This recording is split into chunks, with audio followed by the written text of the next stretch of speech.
Welcome to classic digital education. मैं हूं आपकी शिल्पा मैम।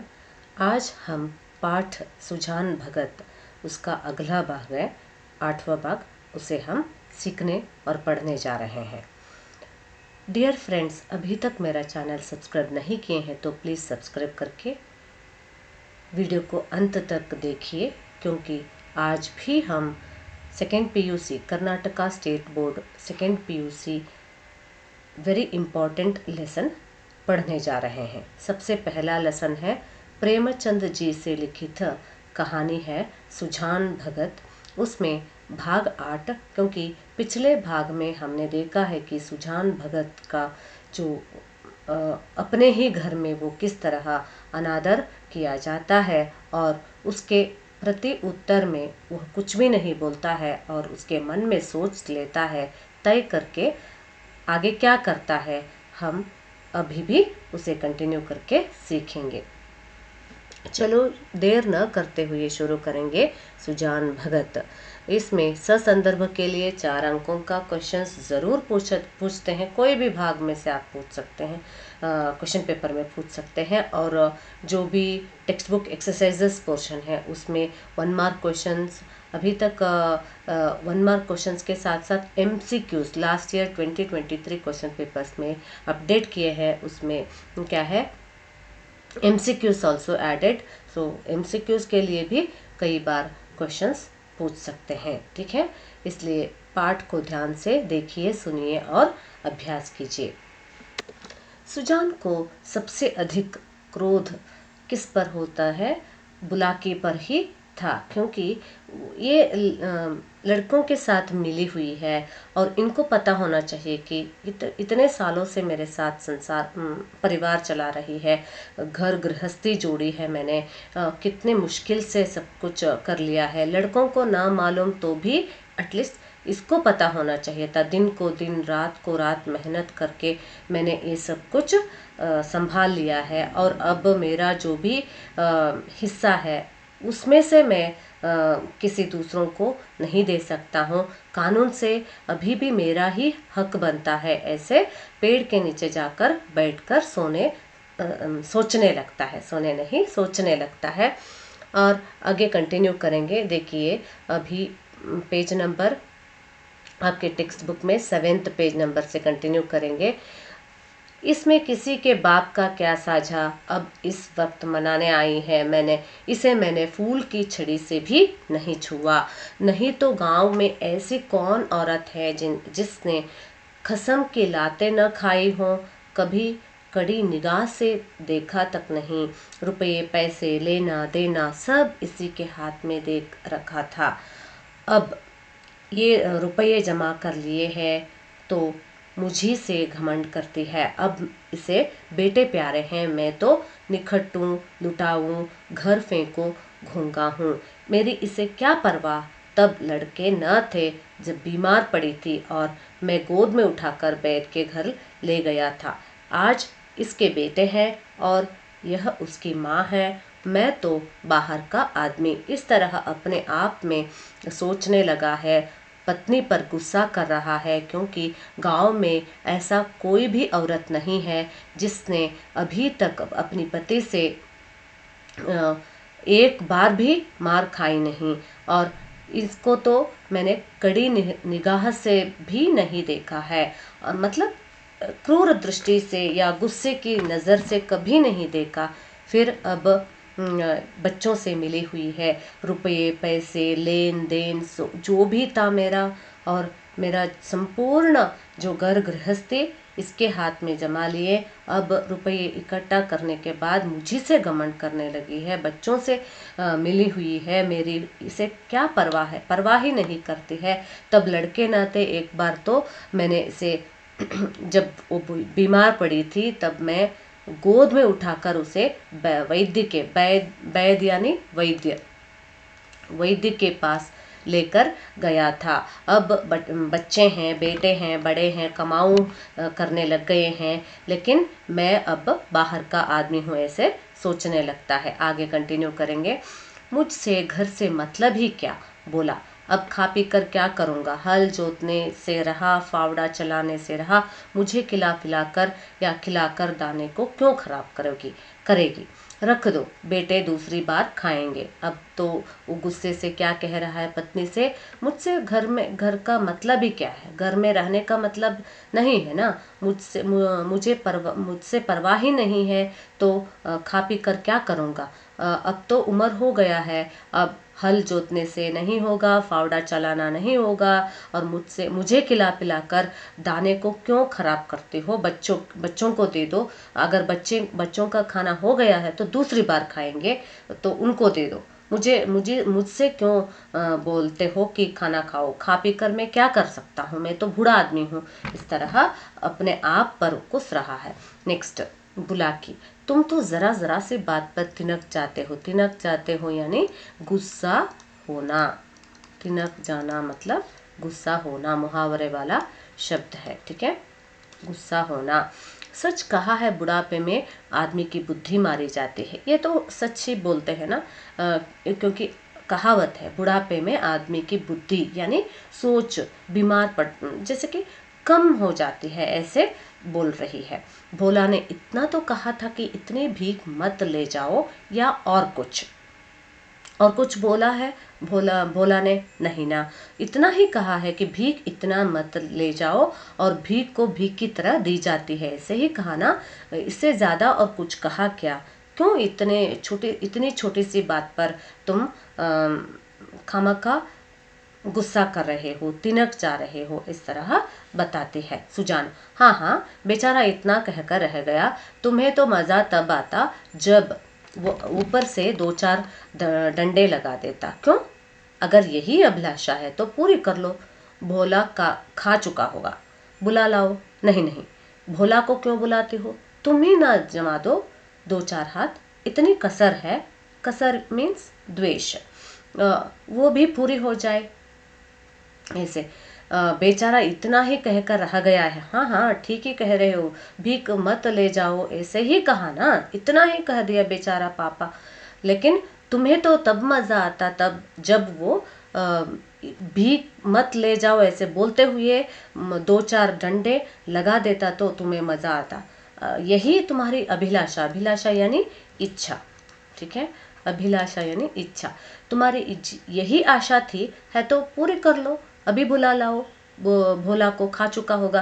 नहीं नहीं, एक काम करो, तुम्हारे अंदर ही वह शक्ति है, और इतनी मेरे से द्वेष करते हो ना, तुम ही 2-4 हाथ जमा दो, कोई बात नहीं, वो भी पूरी हो जाए, ऐसे बोलता है। नेक्स्ट क्या है देखिए, बुलाकी। हाँ और क्या, यही तो नारी का धर्म ही है।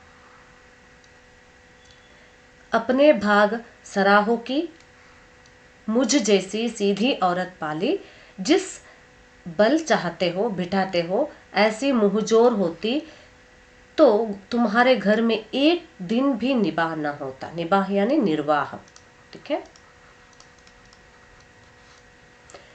नारी का धर्म क्या है। हाँ, पति को क्षमया धरित्री कहते हैं, और विवाह के संदर्भ में नारी के बारे में बताया जाता है, स्त्री किस तरह होती है।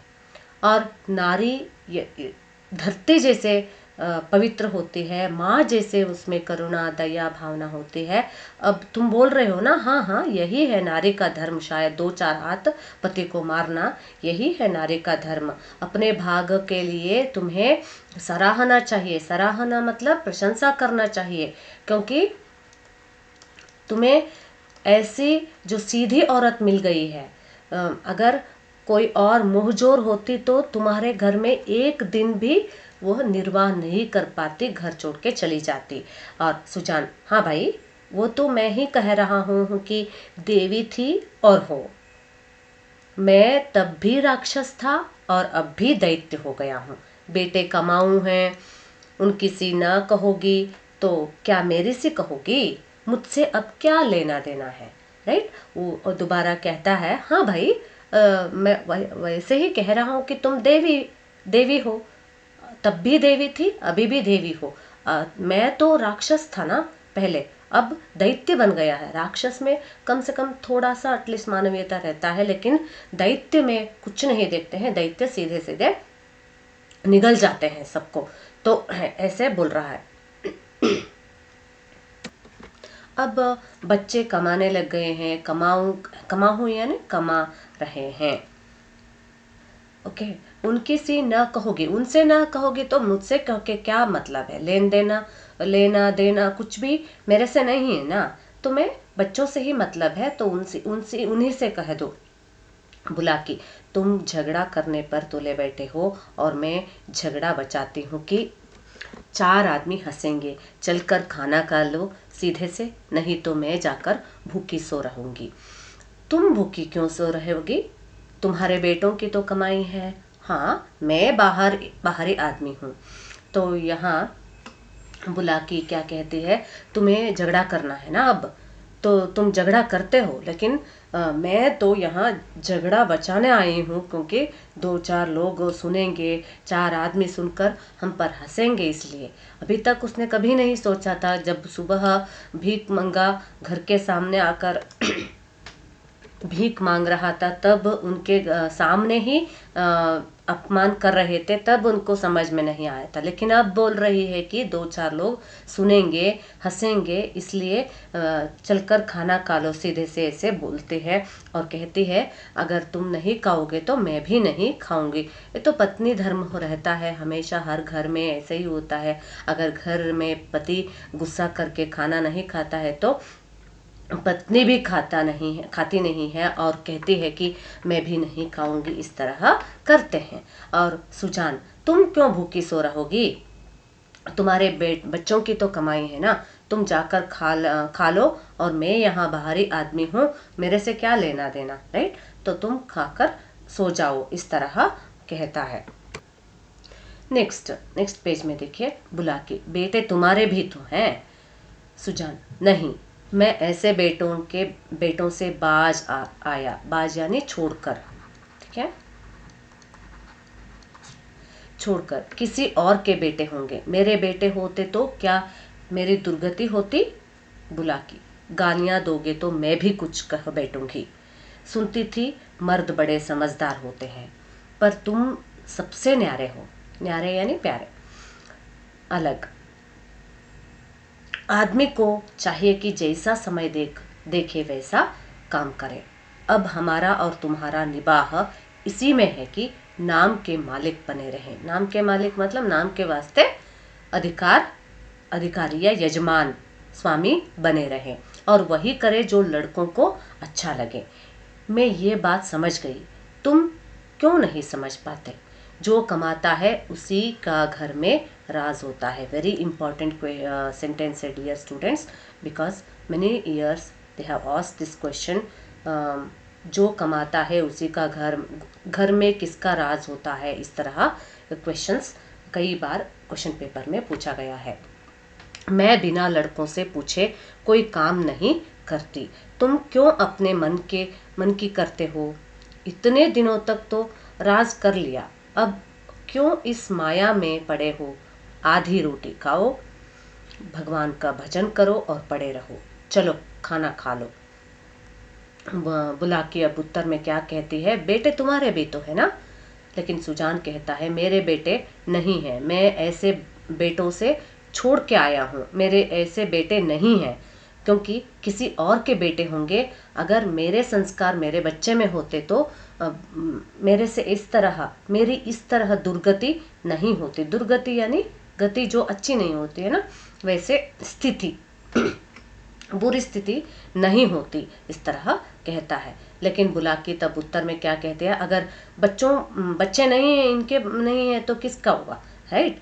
तो बुला के गुस्से में कहती है, गालियां देना है तो मैं भी कुछ ऐसे कहकर बैठूंगी, क्योंकि मुझे पता था कि समझदार होते हैं मर्द और बहुत न्यारे हो तुम तो सबसे अलग हो, क्योंकि समय देखकर वैसे काम नहीं करते हो, और हम दोनों का अब उम्र हो गया है, हमें वैसे करना चाहिए कि हमें जैसे नाम के मालिक जैसे बने रहना है, और लड़के जो कहते हैं उसे करना है। मैं तो ये बात समझ गई, लेकिन तुम क्यों समझ नहीं पाते हो? जो कमाता है, बच्चे कमा रहे हैं तो उन्हीं का राज होता है। यही दुनिया का दस्तूर है। दस्तूर यानी रीति रिवाज, नीति, है ना। मैं बिना लड़कों से पूछे कोई काम नहीं करती। तुम्हें क्यों प्रॉब्लम है? अपने मन की क्यों करते हो? इतने दिनों तक बच्चे बच्चे अधिकार लेने तक तुमने राज किया ना, कर लिया ना। घर घर में तुम्ही का तुम्हारा ही सब कुछ है ना। तुम इस माया में क्यों पड़े रहोगे अभी भी? क्योंकि हमारी जो आधी से उम्र हो गई है तो हमें भजन भाव करके रहना चाहिए। आधी रोटी खाओ, भगवान का भजन करके पड़े रहो, ऐसे रहना चाहिए। तुम समझ लो ये बात। इस तरह पति से कहती है, चलो चलो खाना खा लो। इस तरह पति को बुलाते हैं। तब सुजान, तो अब मैं द्वार का कुत्ता हूँ। द्वार का कुत्ता कैसा रहता है? द्वार में दरवाजे के सामने ऐसे ही खाना खा के पड़ा रहता है, राइट। वैसे हूँ अब, इस तरह कहता है बुला के। बात जो थी वो मैंने कह दी, अब अपने को जो चाहो समझो। सुजान न उठे, बुला के हार कर चली गई। अब सुजान अभी भी नहीं आए। उसने कहा कि बात जो थी मैंने कह दिया, तुम्हें जो समझना है तो समझो, उसके अनुसार रहो, नहीं तो तुम क्या चाहते हो वैसे ही रहो। और सुजान भी नहीं आए, बुला के हार मानकर वहां से चली गई। नेक्स्ट, फोर्थ भाग। सुजान के सामने अब एक नई समस्या खड़ी हो गई थी। वह बहुत दिनों से घर का स्वामी था और अब भी ऐसा ही समझता रहा। परिस्थिति में कितना उलटफेर हो गया था, इसकी उसे खबर ना थी। लड़के उसका सेवा सम्मान करते हैं, ये बात उसे भ्रम में डाले हुए थी। लड़के उसके सामने चिलम नहीं पीते, खाट पर नहीं बैठते। क्या ये सब उसके गृह स्वामी होने का प्रमाण न था? पर आज उसे ये ज्ञात हुआ कि यह केवल श्रद्धा थी, उसके स्वामित्व का प्रमाण नहीं। स्वामित्व का प्रमाण नहीं यानी यजमान जो है अधिकार है, यजमान का जो अधिकार है उसका प्रमाण नहीं। अब तक जिस घर में राज्य किया उसी घर में पराधीन बनकर वह नहीं रह सकता। उसको श्रद्धा की चाह नहीं, सेवा की भूख नहीं, उसे अधिकार चाहिए। वह इस घर पर दूसरों का अधिकार नहीं देख सकता। मंदिर का पुजारी बनकर वह नहीं रह सकता। अब सुजान अपने आप सोच रहा है और उसके सामने एक नई समस्या खड़ी हो गई है। क्या समस्या है? क्योंकि जो घर का स्वामी था अभी तक, वह खुद भ्रम में डाला हुआ है, क्योंकि परिस्थिति में बहुत बदलाव आया है और इसका खबर सुजान भगत को नहीं है। क्योंकि वो समझता था कि लड़के उसका सेवा सम्मान करते हैं, उस पर श्रद्धा रखते हैं, तो ऐसे सोच बैठा था कि बच्चे मतलब घर पर अभी भी उन्हीं का अधिकार चल रहा है, लेकिन उसका अधिकार नहीं, बच्चों का अधिकार है। और परिस्थिति में बदलाव आया है। अब ये सोचकर उसे बहुत बुरा लग रहा है। उसे क्या चाहिए? श्रद्धा भी नहीं चाहिए, बच्चों से श्रद्धा की चाह नहीं है, या बच्चों से सेवा भी नहीं चाहता है। और उसे क्या चाहिए? अधिकार चाहिए। घर में जो अधिकार है, पराधीन बनकर वह नहीं रहना चाहता है। और इस घर में पूरा का पूरा अधिकार उसे चाहिए। लेकिन अब वो क्या बन गया है? मंदिर का पुजारी बनकर रह गया है। अब वह नहीं चाहता है, मंदिर का पुजारी बनना नहीं चाहता। मंदिर का पुजारी कैसे होता है? उस पे मंदिर का जो पुजारी होता है उसे मंदिर का कोई भी अधिकार नहीं रहता है। मंदिर पर सब कुछ मुजराई या जो मैनेजमेंट है उन्हीं का अधिकार रहता है, राइट। तो अब इस तरह नहीं रह सकता है। कौन? सुजान भगत। आगे देखिए, न जाने कितनी रात बाकी थी। रात हो गया है, अब अभी तक खाना नहीं खाया है, अब क्या करेगा सोचे। देखिए, सुजान ने उठकर गड़ासे से बैलों का चारा काटना शुरू किया। सारा गांव सोता था, पर सुजान करवी काट रहे थे।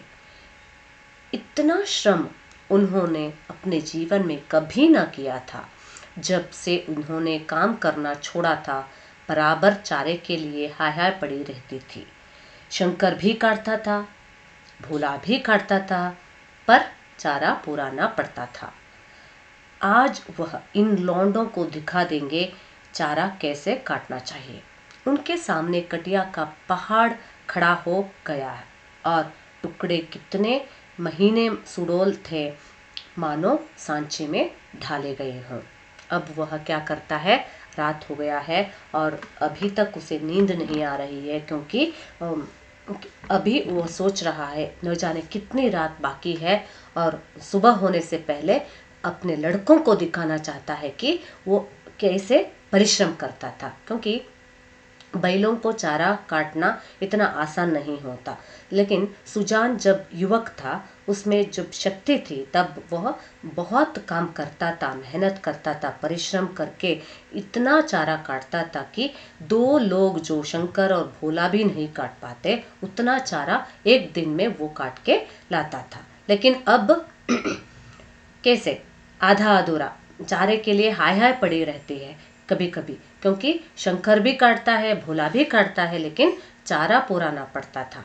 इसलिए आज वह दिखाना चाहता है, सुबह होने से पहले चारा कैसे काटना चाहिए बच्चों को दिखाना चाहता है। उनके सामने कटिए का पहाड़ बन गया है, अब इतना चारा काट लिया है और टुकड़े कितने महीन और सुड़ेल थे, उस सब उसने पूरा कर दिया, पूरा हो गया, मानो सांचे में डाले गए हों। इस तरह उन्होंने ढेर या राशि, चारे का जो राशि इकट्ठा कर लिया, कटिया का पहाड़ खड़ा कर दिया। इस तरह वह परिश्रम करने, दोबारा परिश्रम, मतलब इतने उम्र में भी वो काम करना शुरू कर दिया। तो अब वह दिखाना चाहता है बच्चों को, और उसे घर में मंदिर का पुजारी बनकर नहीं रहना है, उसे पूरा का पूरा अधिकार चाहिए। इसलिए वह क्या करने लगता है, रात भर तक कटिए का ढेर खड़ा कर देता है। अब नेक्स्ट क्लास इसे कंटिन्यू करेंगे, नेक्स्ट वीडियो में आपको समझाएंगे कि आगे क्या होता है। डियर फ्रेंड्स, अभी तक मेरा चैनल सब्सक्राइब नहीं किए हैं, सब्सक्राइब कीजिए और शेयर, लाइक, कमेंट्स कीजिए। Thank you for watching my video. Like कीजिए, एक लाइक तो बनता है, शेयर भी कीजिए अपने दोस्तों के साथ या छात्रों के साथ भी कीजिए, और कमेंट कीजिए, क्योंकि नए वीडियो बनाते समय आपके रिक्वायरमेंट के अनुसार बनाएंगे। सब्सक्राइब करने के लिए धन्यवाद। चलो मिलेंगे बच्चों अगले वीडियो में, तब तक के लिए पढ़ते रहिए, अभ्यास कीजिए।